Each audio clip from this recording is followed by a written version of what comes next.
नमस्कार मित्रों। आज हम नए अध्याय की ओर बढ़ने वाले हैं। आज जो हम अध्याय देखने वाले हैं वो कक्षा 9वीं से संबंधित है।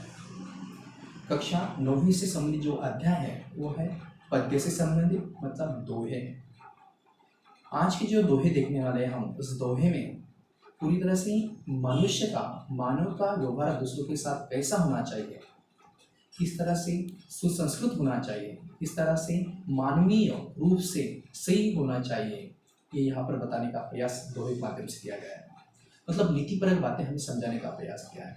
उसी के साथ करणीय और अकरणीय बातों के बारे में हमें उन्हें अवगत कराया है कि हमें दूसरों के साथ, समाज में या पूरी तरह से जीवन जीते समय एक दूसरे के साथ कैसा नीतिपरक व्यवहार रखना चाहिए, ये यहाँ पर मार्गदर्शन के तौर पर इस दोहे के माध्यम से हमें समझाने का प्रयास किया है। और आप भली भांति जानते हैं कि दोहे जो होते हैं वो गागर में सागर भरने का प्रयास करते हैं। शब्द छोटे होते हैं, कम होते हैं, लेकिन उसमें बहुत सारा अर्थ जो है, भावार्थ जो है, बहुत सारी ज्ञान जो है छिपा हुआ रहता है। आज के जो दोहे देखने वाले हैं हम, इस दोहे के जो रचनाकार हैं जिनका नाम है कवि रहीम जी। आपको मालूम है कि रहीम जी बहुत ही जाने माने और प्रसिद्ध कवि होकर गए हैं। मध्ययुगीन काल के जो एक कवि होकर गए हैं, इनका जन्म जो है 1556 में, इनका जन्म सन 1556 में लाहौर में हुआ था। आप भली भांति जानते हैं कि लाहौर जो है आज वर्तमान समय में पाकिस्तान में स्थित है। और जब लाहौर में उनका जन्म हुआ तो बचपन से ही उन्हें काव्य रचना में बहुत रुचि थी और उसी के अनुसार वो आगे साहित्य सृजन करते गए।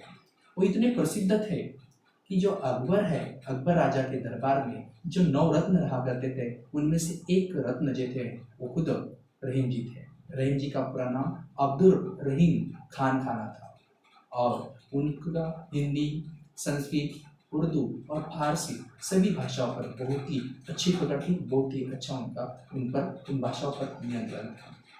रहीम जी के जितने भी दोहे हैं उनमें नीति, श्रृंगार और भक्ति आदि का भाव दिखाई देता है। लेकिन आज जो हम दोहे देखने वाले हैं, इसमें ज़्यादातर जो है नीतिपरक दोहों का उन्होंने यहाँ पर जो है ज्ञान देने का प्रयास हमें किया है, हमें जानकारी देने का प्रयास किया है और समाज में रहने के लिए मार्गदर्शन करने का प्रयास किया है। इस तरह से जो रहीम है, जिनकी भाषा बहुत ही प्रसिद्ध है और उनकी भाषा शैली पर अधिकतर हम संस्कृत शब्दों का प्रभाव, यानी संस्कृत कवियों का प्रभाव देखने को अक्सर मिलता है।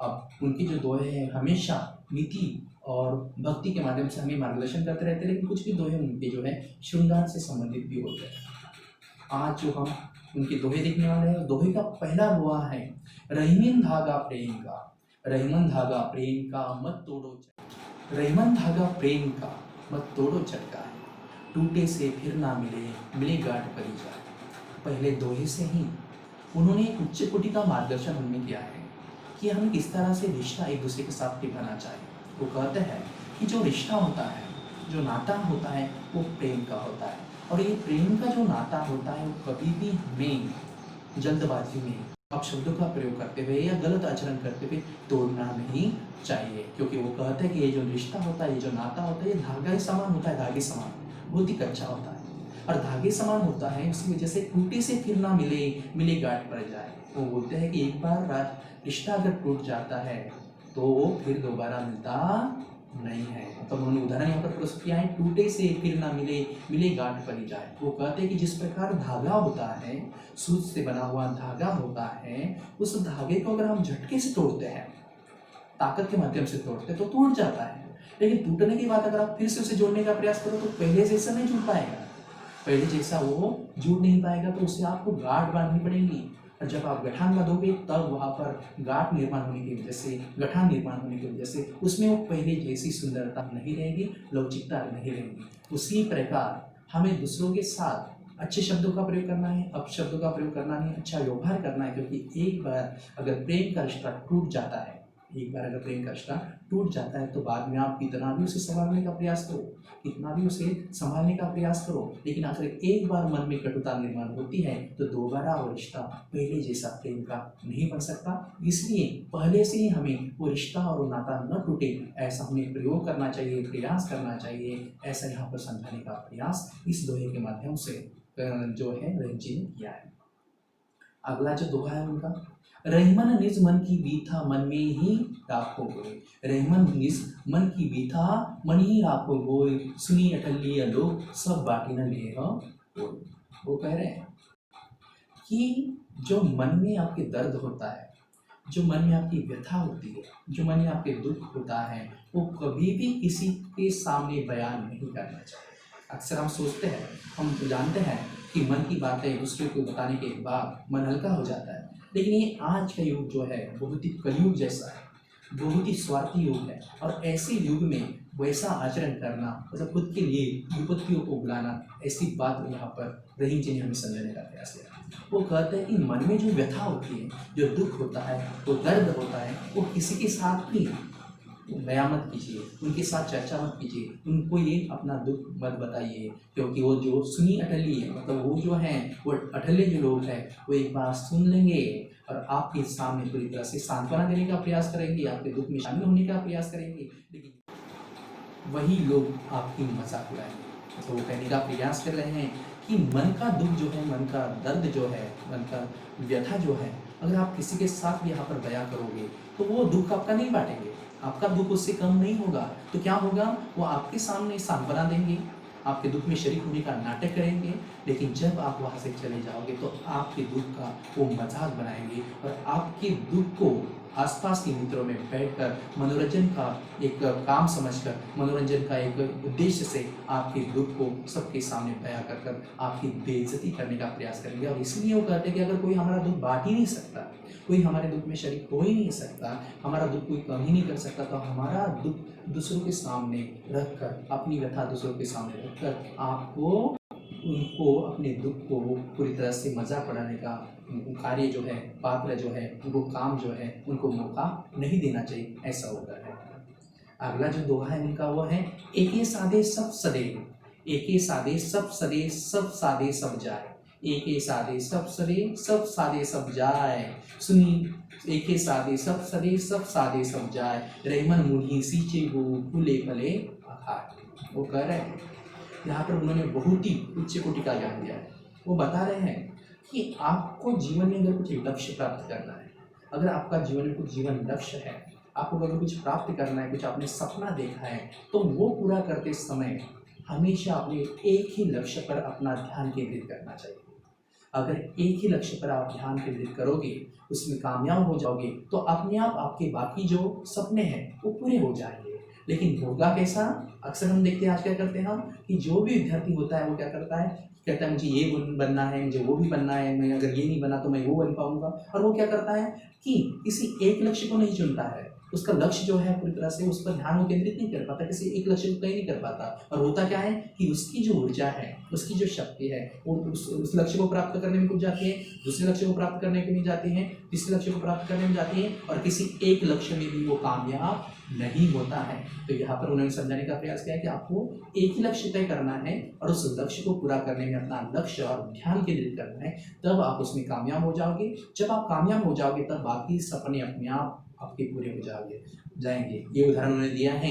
और उदाहरण देते समय उन्होंने क्या बताया है कि जिस प्रकार वृक्ष होता है, जिस प्रकार वृक्ष होता है, तो वृक्ष को फूल आते हैं, पौधे आते हैं, पत्ते आते हैं, टहनियाँ आती हैं। तो जब उसे फूल पौधे पत्ते और टहनियाँ आती हैं, तो हर एक पौधे को हम ज़्यादा पानी नहीं देते, हर एक पौधे को हम खाद नहीं देते हैं, हर एक फूल को हम पानी नहीं देते, हर एक फल को हम पानी नहीं देते, उसको खाद नहीं देते। तो सिर्फ हम क्या करते हैं कि उसकी जो जड़ें हैं, उसकी जो मूल है, उस जड़ों को जब हम खाद देते हैं, तो वो कह रहे हैं कि जिस पर पूरी तरह से जो है आप एक सपना देखोगे, तो वो सपना किस तरह से पूरा होगा कि अगर आप सिर्फ अगर एक ही लक्ष्य तय करोगे और वो पूरा करने का प्रयास करोगे तो अपने आप आपका लक्ष्य पूरा होगा। लेकिन अगर आप अलग अलग प्रकार के सपने देखते हैं और सब में अपनी ऊर्जा खत्म करते हैं, तो एक भी सपना आपका पूरा नहीं होगा। जिस प्रकार वृक्ष की जड़ को पानी देने से फूल आते हैं, पौधे आते हैं और या अलग प्रकार से फल आते हैं, लेकिन उसे हर एक टहनी को पानी देने की आवश्यकता नहीं होती, इसी प्रकार आप जड़ों को पानी देकर सभी वृक्ष को हरा भरा कर सकते हैं। वैसे एक सपना पूरा करके दिखाइए, आपके बाकी सपने अपने आप पूरे होंगे। अगर आप आपका मन विचलित करोगे, हर एक सपने को थोड़ा सा समय दोगे, तो आपका एक भी सपना पूरा नहीं हो पाएगा। अगला जो दोहा है वो है, चित्रकूट में रमी रही रहीमन अवध नरेश। चित्रकूट में रमी रही रेमन अवध निरेश, जा पर योद्धा पड़त है ये आग सो आवत है यह देश। यहाँ पर उन्होंने एक उदाहरण दिया है, एक उच्च कोटि का राम भक्ति से संबंधित उन्होंने बातें बताई हैं। वो कहते हैं कि राम जो हमारे जो है एक आदर्श भगवान है, और राम जो आदर्श भगवान है, तो जब उन्हें वनवास हुआ था 14 साल का, तब वो चित्रकूट में चले गए थे। ये चित्रकूट जो जगह है, जो घना जंगल है, उस जंगल में वो रह गए थे क्योंकि वो दुखी थे। और उस समय वो अयोध्या के नरेश होने के बावजूद भी, अयोध्या के राज्य के पुत्र होने के बावजूद भी, उन्हें जब ये विपदा आई, जब ये संकट आया, जब उनके जीवन में बाधाएं आई, तब उन्होंने अपना मन जो है विचलित न होते देते हुए वो वहाँ पर जो है चित्रकूट राज्य, चित्रकूट जो जगह है, वहाँ पर चले गए और घने जंगल में उन्होंने बहुत सारा समय बिताया। उसी प्रकार वो कहते हैं कि जहाँ पर युद्ध पड़त है आवस है सो देश। तो ये राम जी का ही आदर्श सामने रखते हुए इतने बड़े भगवान अगर वहाँ पर जो सुख शांति प्राप्त करने के लिए गए, तो आज भी वर्तमान में भी जब कोई लोग, किसी व्यक्ति बहुत ही संकट में होती है, बहुत ही दुख में होती है, बहुत ही यातना में होती है, बहुत ही विपदाएं में होती है, विपत्तियों में होती है, तब वो आज भी वो व्यक्ति राम जी का आदर्श लेकर उसी चित्रकूट में अपने जीवन का समय बिताने के लिए जाता है, और तब जाकर उसे वहाँ पर शांति मिल पाती है। अगला दोहा है, दीर्घ दोहा अर्थ के आकर थोड़े आही, जो रोहिन नटकुंडली सिमटी कुदी चढ़ी जाए। वो कह रहे हैं यहाँ पर ये जो हम दोहे देख रहे हैं ना, इसी दोहे का अर्थ, इसी दोहे का महत्व उन्होंने इस दोहे के माध्यम से बताने का प्रयास किया है। वो कह रहे हैं कि दीर्घ दोहा अर्थ के, वो कहते हैं कि दोहा जो होता है, दोहे में अक्षर बहुत कम होते हैं, शब्द बहुत कम होते हैं, लेकिन उसका जो अर्थ है, अर्थ मतलब उसका जो अर्थ है वो बहुत दीर्घ होता है, बहुत बड़ा होता है। वो कह रहे हैं कि जो दोहे की रचना होती है, जो दोहे दो पंक्तियों से रचित होते हैं, उसमें शब्द कम होता है, अक्षर कम होते हैं, लेकिन उसकी जो अर्थ है, भावार्थ है, उसमें जो ज्ञान छिपा है वो बहुत बड़ा होता है। ये वैसे ही होता है जब कोई कलाकार, कोई नट, कोई अभिनेता जो है एक छोटी सी